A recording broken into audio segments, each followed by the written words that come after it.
इथेनॉलच्या राज्याच्या धोरणाबद्दल सुद्धा बराच उहापोह झाला।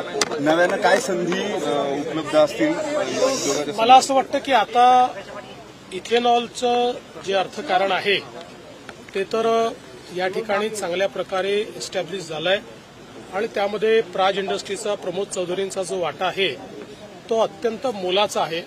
त्याचा उल्लेख मी आज केलेलाच आहे, पण त्याच्या पलीकडे आज आपण चाललेलो आहोत आणि आज त्यांनी जे सांगितलं की पॉलीलॅक्टिक ऍसिड की ज्याच्यापासून बायोडिग्रेडेबल प्लास्टिक बनतं, साखरेपासून पॉलीलॅक्टिक ऍसिड हे जे तंत्रज्ञान विकसित केलेलं आहे आतापर्यंत हे परदेशी तंत्रज्ञान होतं, त्यामुळे ते महाग पडत होतं आणि म्हणून ते वापरणं तेवढं कठीण होतं। आता त्यांनी हे सांगितलं की आम्ही हे देशातच तयार केलेलं आहे आणि म्हणून मी त्यांना सांगितलं की या संदर्भात जर तुम्ही त्याची एक पॉलिसी तयार करून दिली की हा उद्योग एस्टॅब्लिश होण्याकरता काय काय तुम्हाला इन्सेंटिव्हची अपेक्षा आहे तर त्याच्यावर आधारित एक स्ट्रक्चर आम्ही तयार करू आणि मग आपल्या इथे अनेक वेळा साखर अधिक झाल्यामुळे जो काही प्रश्न निर्माण होतो त्याच्यापासून देखील मुक्ती मिळेल। पण त्याहीपेक्षा महत्वाचं आहे की आज आपल्यासमोर पर्यावरणाच्या संदर्भातला सगळ्यात मोठा प्रश्न हा नॉन बायोडिग्रेडेबल प्लास्टिकचा आहे। आपलं संपूर्ण पर्यावरण हे प्लास्टिकमुळे खराब होत आहे, त्यामुळे हळूहळू बायोडिग्रेडेबल प्लास्टिककडे जर आपण जाऊ शकलो तर एक मोठी सेवा पर्यावरणाची त्या माध्यमातून होईल आणि म्हणून मी त्यांचं त्या संदर्भातलं अभिनंदन देखील केलेलं आहे आणि त्यात पुढची वाटचाल देखील आम्ही करण्याचा प्रयत्न करणार आहोत। पण सर या धोरणात सातत्य राहत नाही, अनेकदा इथेनॉलचं प्रोडक्शन थांबायला सांगितलं नंतर सुरू केलं जातं। असं आहे की सातत्य पूर्णपणे राहिलेलं आहे, एकदा काही महिन्यांपुरतं त्या संदर्भातला काही पुनर्विचार झाला होता, कारण त्यावेळी असं लक्षात आलं होतं की कदाचित साखरेची मोठी कमतरता होऊ शकते, पण जसं साखरेचा जो काही कोटा आहे त्या संदर्भातली खात्री झाली तर त्यानंतर सरकारने पुन्हा परवानगी दिली। अशी काही 5-10 वर्षात एखाद वेळेसच अशी परिस्थिती येते, शेवटी आपल्याला पहिलं प्राधान्य हे साखरेलाच द्यावं लागतं। पण मला असं वाटतं की मोदी सरकारने जे धोरण केलं आज त्यामुळे 20% ब्लेंडिंग पर्यंत आपण पोहोचलो, देशाचे लाखो कोटी रुपये आपण परकीय चलन हे आपण वाचवू शकलो आणि त्याचा उल्लेख हे प्रमोद चौधरींनी देखील केला की ही सगळी अर्थव्यवस्था ही मोदी सरकार आल्यानंतरच तयार झाली।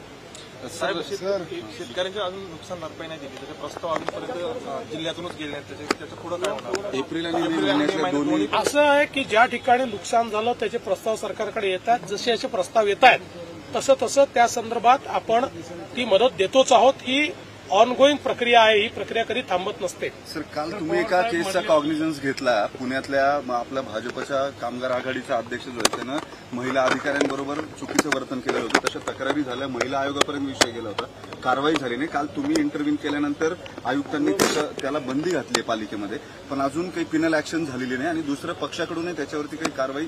बघा, मी पहिल्यांदा तर तुम्हाला सांगतो, कुठल्याही पक्षाचा कोणी असो चुकीचा वागेल, कायदा मोडेल तर या राज्यामध्ये त्यांना आम्ही सोडणार नाही। त्याच्यामुळे जी काही कारवाई झाली पाहिजे ती कारवाई कुठल्याही पक्षाचा असो, आमच्या पक्षाचा असो, दुसऱ्या पक्षाचा असो, ती होणारच। सर, राहुल की महाविकास जागा वाटप थोडा फिरकीचं होईल, खूप ओढाताण होईल, शक्य वाटत नाही। मग जरा काही अडचण आली तर पवार साहेबांचा सल्ला घेऊन टाकू।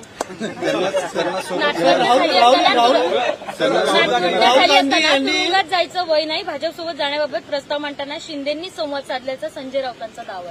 संजय राऊत हे काय बोलतात हे मला कशाला विचारतात? माझ्या लेवलचा कोणी व्यक्ती असेल, ज्याला राजकारण समजतं, ज्याला खरं बोलता येतं, असा कोणी व्यक्ती असेल त्याच्यावर मला प्रश्न विचारत जा।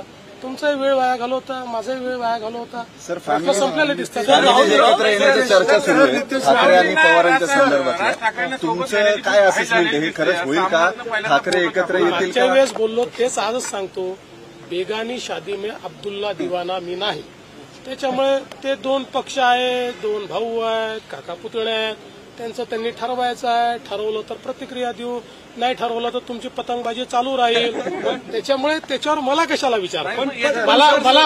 पण मला हे लक्षात येत आहे की त्या दोघांमध्ये किती संवाद आहे मला माहिती नाही, पण तुमचाच इगरनेस इतका जास्त आहे, इतका उतावीळपणा चाललेला आहे माध्यमांचा, मला काही प्रतिक्रिया द्यायची नाही. बेगानी शादी में अब्दुल्ला दिवाना व्हायचा नाही. पण सर तुम्हाला काय वाटतंय, कारण की तुम्ही दोन्ही ठाकरे फॅमिलीच्या जवळचे राहिलेला आहात यापूर्वी देखील, दोन्ही ठाकरे फॅमिली एकत्र यावं असं वाटतं का तुम्हाला? असं आहे की याच्यावर बोलून हात दाखवून अवलक्षण मला करायचं नाही. सर राहुल गांधी यांनी महाराष्ट्राच्या विधानसभेसंदर्भात जो काही लेख लिहिलेला आहे त्यावर आता जोरदार चर्चा. लेखाला उत्तर लेखाने मिळेल. सर सगळ्यांचा तुम्ही येणार का? उस्मानाबाद धाराशिवमध्ये ते काय बोलले मला माहित नाही, पण मी महाराष्ट्राचा सेवक आहे.